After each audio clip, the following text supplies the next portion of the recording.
Bharatiya Janata party जो है वो अल्पसंख्यकों के खिलाफ है।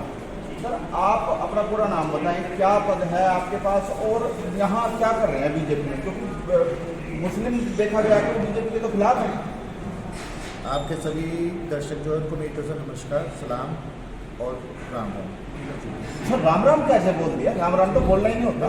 बात सुनो, हाँ, क्योंकि दर्शक आपके देखने वाले सिर्फ ये नहीं कि हमारे मुस्लिम भाई होंगे या सिख भाई होंगे, सभी दर्शक हैं और ये लोकतंत्र है, प्रजातांत्रिक देश। जो हर एक को जो यानी कि मुझे जितने भी मेरे भाई हैं, कोई भाई है, कोई मुझे ये नहीं कहता कि भाई सलाम, ये सारे कोई नमस्कार, कोई गुड मॉर्निंग, कोई राम राम, सारे बिल्कुल बिल्कुल। ठीक है। आज आपने जो बोला कि मैं मुस्लिम होकर यहाँ पर कैसे आ गया, पहली बात तो आपको मैं बता दूँ, आपकी नॉलेज के लिए बता दूँ कि आज देश में मुस्लिम कोई ये नहीं कि पुराना है। अगर आप बीजेपी का इतिहास उठा कर देखोगे तो जो हमारे संस्थापक 4 सदस्य थे उसमें से एक सिकंदर बख्श साहब थे, यानी कि लीगली हमारी 25% की हिस्सेदारी है, ठीक है, जो शायद किसी को नहीं पता।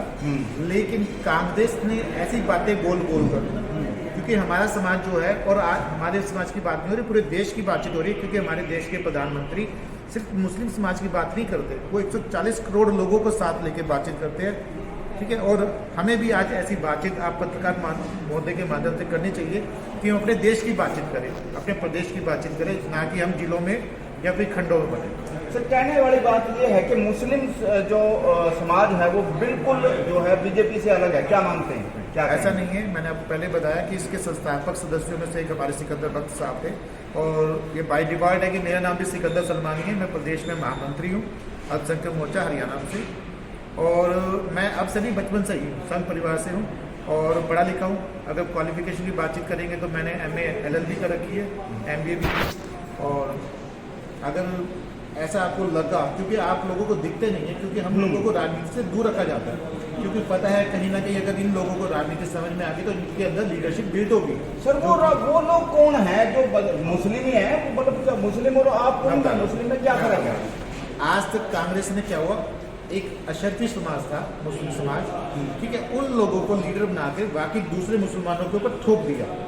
दूसरे मुस्लिम समाज 85% पसमानदा समाज है, जो कि OBC वर्ग से आते हैं, ठीक है। जिन लोगों को बेचारे जो हाथ के काम करते हैं, चाहे वो धोबी हो, चाहे नाई हो, चाहे जुलाई हो, चाहे कारीगर आदमी अंसारी हो, कुछ भी हो, तो हम लोगों को राजनीति कभी समझने नहीं दी गई, ना हम लोगों को पार्टिसिपेट कराया राजनीति में। हम लोग सिर्फ भीड़ थे कि हमने सिर्फ क्या करना है, लोगों को लेके जाना और अपने लिए नारे लगा लें। हमें सिर्फ मुस्लिम के नाम पर यानी कि बेवकूफ़ बना के रखा गया, हम लोगों को पीछे की तरफ धकेला गया। शिक्षा का क्षेत्र हो, चाहे वो नौकरियों का क्षेत्र हो, या कुछ भी काम नहीं, यानी कि जिसमें आप समझो कि हम समाज में योगदान दे सके, हम लोगों को महरूम रखा गया इससे।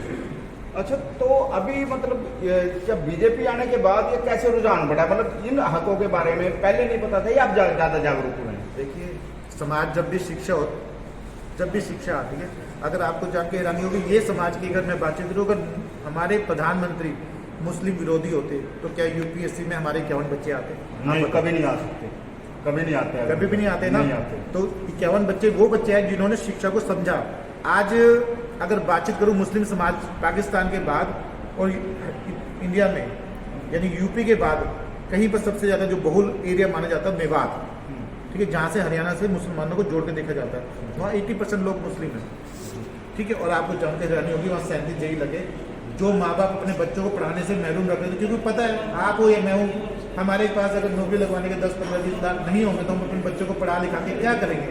हम उनको हाथों का काम ही सिखाएंगे। लेकिन आपको जान के खुशी भी होगी और आपको बताना भी चाहिए मीडिया में, क्योंकि आज वहाँ पर सब जो हमारे बड़े बुजुर्ग थे उन्होंने बच्चों को दोबारा स्कूल भेजने का काम शुरू कर दिया, यानी कि एक बदलाव का दौर शुरू हो गया। ये बात कहीं ना कहीं मैं आपको बताना चाहूँगा कि भारतीय जनता पार्टी आने के बाद हरियाणा में बिना खर्ची और बिना पर्ची जो सरकारी नौकरियों के दावे किए जा रहे थे, जैसा मैं पहले भी आपको बता चुका हूँ कि यहाँ पर हरियाणा में बिना सिफारिश के नौकरियां मिलती हैं, जिसका लाइव उदाहरण ये भी देख सकते हैं, जो ये बता रहे हैं कि मेवात जैसे क्षेत्र से, जो मुस्लिम बाहुल्य क्षेत्र माना जाता है, उससे 37 जेई लगना एक बहुत बड़ी बात है।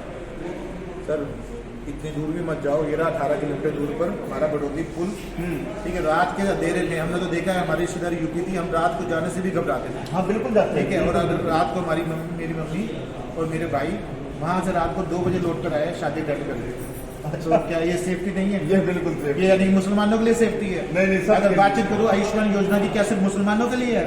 नहीं, क्या बातचीत करूँ जनमन धन की, तो क्या सिर्फ मुसलमानों के लिए है? सबके लिए। क्या बातचीत करूँ जो इतने सारे यानी कि हमें प्लॉट अलॉट करे या फिर जो घर बना के दिए माननीय प्रधानमंत्री जी ने, वो सिर्फ क्या हिंदुओं के लिए थे, मुसलमानों के लिए भी थे? सबके लिए। सबके लिए थे। हाँ। अभी तो आप बोल रहे मुसलमानों के लिए क्या क्या, अभी आप बोल रहे थे सबके मैं लिए। पूछ रहा हूँ मुसलमानों, मैंने क्वेश्चन किया मुसलमानों के लिए किया क्या? आपने जो बताया वही तो बता रहा हूँ वो आपको। विश्वसनीय है। आप मुसलमानों के बारे में क्यों पूछते हो? माननीय प्रधानमंत्री जी ने कांग्रेस वालों के लिए भी किया, मुसलमानों के लिए भी किया, सिख समाज के लिए भी किया, जितने पिछड़े वर्ग थे सबको साथ रखे। मानते हैं कांग्रेस ने शोषण किया? कांग्रेस अगर शोषण ना किया होता तो क्यों हमारा देश पीछे रहता? हमारे देश के प्रधानमंत्री बोला करते थे कि मैं 100 रुपये भेजता हूँ, 15 रुपये पहुँचते, मुझे पता नहीं है कि 85 रुपये कहाँ गए। आज पता चल जाए और उसकी खैर नहीं हो। बिल्कुल। तो ये थे हमारे साथ, और ये भ्रम यहाँ पर दूर भी कर रहे हैं कि मुस्लिम समाज जो है वो कहीं ना कहीं भारतीय जनता पार्टी से दूर है, लेकिन अब ये समझ में आ रहा है कि मुस्लिम समाज जो है वो कहीं ना कहीं जो है भारतीय जनता पार्टी के साथ लगा हुआ। और सर क्या कहना चाहेंगे आप, देश की जनता को क्या कहना चाहेंगे? देखिए, किसी के बहकावे में ना आए, अपने बच्चों का भविष्य देखे, और ऐसी जो अगर आपको नहीं समझ में आते, कोई आता है तथ्यों पर बातचीत करे। सरकार ने सड़कें बनाई, या फिर आपको पता है शौचालय पहले नहीं थे, आपकी बहन हो या मेरी बहन हो, कोई भी खुले में शौच के लिए जाती थी तो रात होने का इंतजार करती थी कि रात होगी तो वो शौच के लिए बाहर निकलेगी। आज हमारे प्रधानमंत्री ने, ठीक है, उनको शौचालय बनाने का काम किया, 20 करोड़ से ज़्यादा शौचालय बनाए पूरे देश में। लेकिन आपको जान के हैरानी होगी कि उसको शौचालय ना बोल के क्या बोला, इज्जतगढ़। बिल्कुल बिल्कुल। ठीक है, ये कितना यानी कि हमारे बहू बेटियों की इज्जत ढकने का काम किया। एक हमारा भाई जो शरीर से अपंग था, ठीक है, उसको पहले लोग लूड़ा लंगड़ा बोल देते थे, आज उसको दिव्यांग बोला जाता है। ठीक है, कहने में भी अच्छा लगता है, सुनने में भी अच्छा कहीं ना लगता है। कहीं सोच में फर्क आया। बिल्कुल। देखिए, सोच बदलेगा तो देश बदलेगी। सिर्फ आपके नहीं, मेरे नहीं, सबकी बदलनी चाहिए, है ना। और ये देश किसी एक का नहीं है, ना हिंदू का ना मुस्लिम का, इस सबका है। और हमको सबको, आप मेरे यहाँ तो सभी खाने आओ, मैं आपके यहाँ दिवाली मनाने जरूर आऊँगा। बिल्कुल बिल्कुल।